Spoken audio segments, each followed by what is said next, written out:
Margaret Harrell would tell the story for years afterward, to her daughter, to her book club, to anyone who asked why she had stopped going to Ardor, and she always began the same way. She had been looking at the menu when the woman came in, and she had looked away. That was the part that mattered. That she had looked away. It was a Thursday evening in early April, and Ardor was filling up slowly from the corners, candles lit, the low murmur of conversation blending with a piano someone was playing badly near the bar. The kind of restaurant where the tablecloths were pressed stiff and the menus had no prices for whoever was considered a guest. Margaret and her husband Tom had celebrated their 35th anniversary there, and she had loved it then, the way the servers moved like they'd rehearsed it. She noticed the woman because she was alone. There was nothing remarkable about dining alone, but something about the way this woman carried herself made you notice her anyway. She was black, early 40s, wearing a deep burgundy blazer over a cream blouse, and she moved through the entrance of Ardor the way a person moves when they've been somewhere many times, with a certain ease, a certain ownership of the space.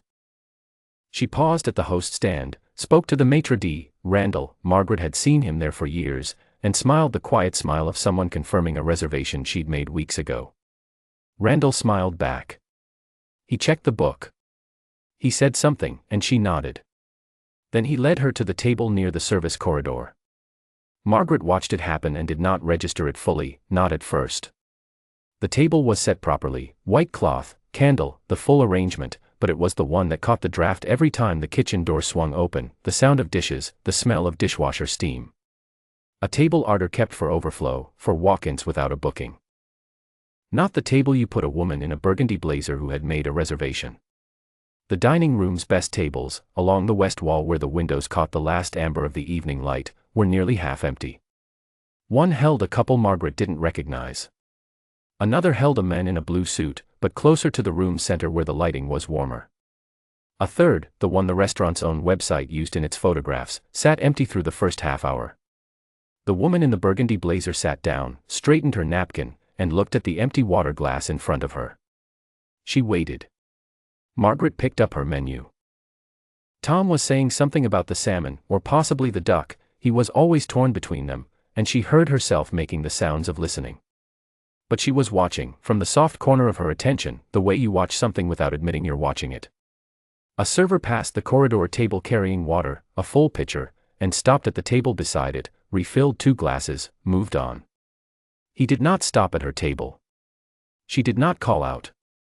She did not signal. She sat with her hands folded on the tablecloth and waited.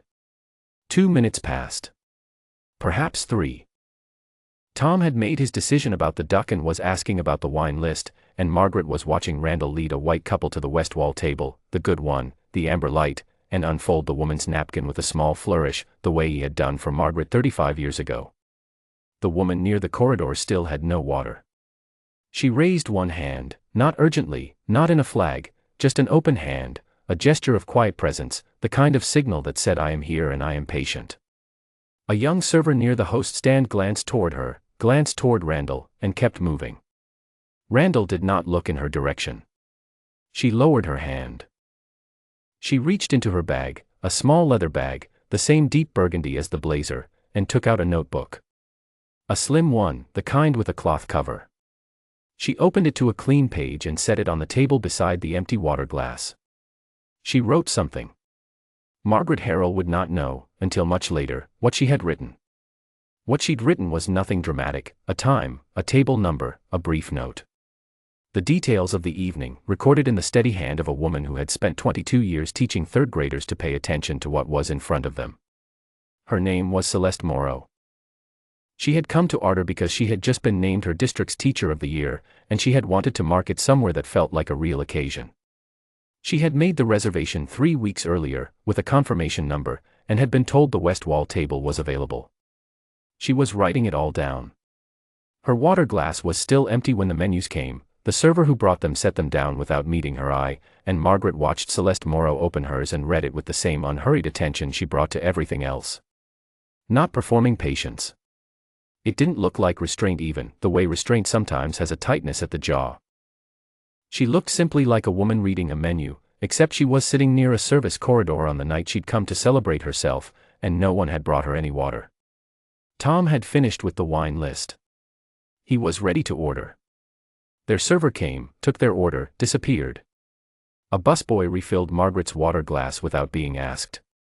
The restaurant was filling now, the photograph table taken, finally, by a family of 4, and the hum of the evening was becoming the thing she usually loved, the particular warmth of a room full of people in the middle of ordinary pleasure.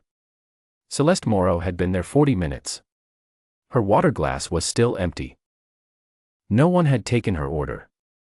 This time, when she raised her hand, she held it up longer.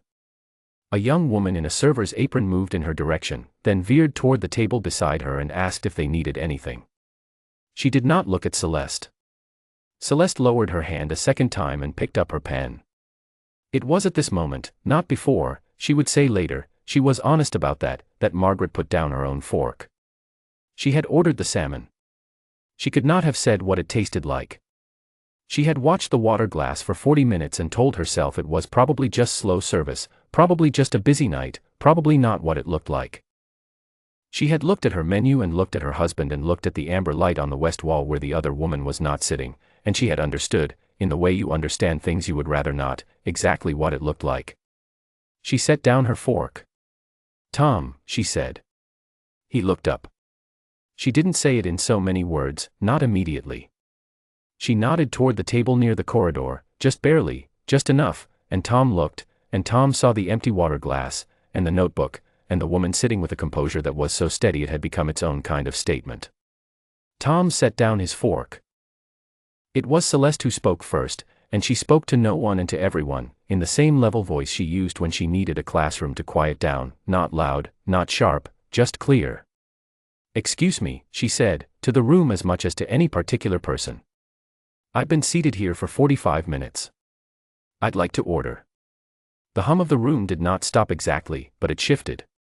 The man in the blue suit turned around. The couple on the west wall looked up from their entrees. The family of 4 at the photograph table, the mother first, then the father, then the 2 kids who were mostly interested in the bread basket, went quiet.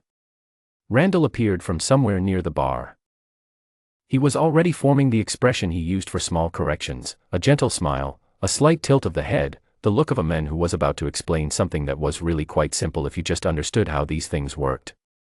"Ms., he said, "I apologize for the delay. It has been a very busy evening." "I can see that," Celeste said. "I'd still like to order." "Of course. Your server will be right with you." He began to turn away. "My server," Celeste said, "has passed my table 3 times. I was not given water for the first 40 minutes I was here. The table I requested when I made my reservation, I made it 3 weeks ago, I have the confirmation number, is the one that has been occupied by other parties this evening and is now available." She paused. She was not raising her voice. "I'd like to be reseated and I'd like to order." Randall's gentle smile did not move. "I'm afraid we can't accommodate that at this point in the evening. Our seating assignments are finalized at the start of service." "That table was empty when I arrived," Celeste said. Silence. Not a dramatic silence, not the kind that falls in movies, with a full stop and a held breath. Just the ordinary silence of people who have been listening to something and have stopped pretending not to. Margaret Harrell looked at her husband. Tom gave her the small nod he had been giving her for 36 years, the one that meant go ahead. She pushed back her chair. "Excuse me," she said to Randall. She was 61 years old, and she had a librarian's voice, warm, precise, accustomed to being heard across a room. "I've been sitting next to this woman for nearly an hour.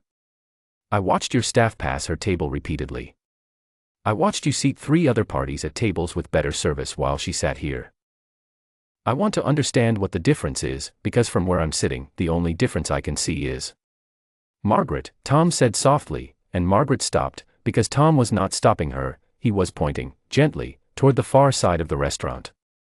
Jerome had stepped forward. He had worked the floor at Ardor for 11 years, 9 years longer than Randall. He was carrying a full water pitcher, and he walked directly to Celeste Morrow's table and filled her glass without a word, then stood behind her chair, not between her and Randall, exactly, but close enough that the geometry of the room had changed. "Randall," Jerome said, in a voice that carried none of the performance of the room but all of its weight, "Ms. Morrow had the lattice reservation. West wall, table 6. It was in the book." He paused. She's been waiting. The room was very quiet now. The man in the blue suit had turned his chair fully around. The couple on the west wall had set down their forks. Even the two children at the photograph table seemed to understand, with the instinct children have for when adults have stopped pretending, that something was happening. Randall's smile had not moved. But something behind his eyes had. He said, "I'll get the manager." The manager's name was Sandra Voss, and she came out of the back not with the brisk efficiency of someone putting out a fire but with the measured pace of someone who had been watching through the pass-through window and had already understood. Small woman, gray-haired. She spoke directly to Celeste first. "Ms. Morrow," she said, "I owe you an apology. A real one." She did not look at Randall. "Jerome, would you bring Ms. Morrow's things to table 6, please?" Jerome did. Sandra pulled out the chair at the west wall table herself. The amber light caught it just the way the photographs showed, warm and still, and Celeste Morrow sat down in it and opened her menu again, the same menu she'd been holding for an hour, as if she'd simply been waiting for a moment of quiet to properly read it. The room, slowly, went back to its dinner. But not entirely.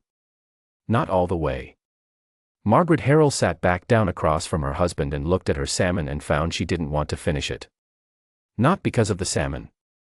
Because of herself, the 40 minutes she had spent looking at her menu while the water glass stayed empty.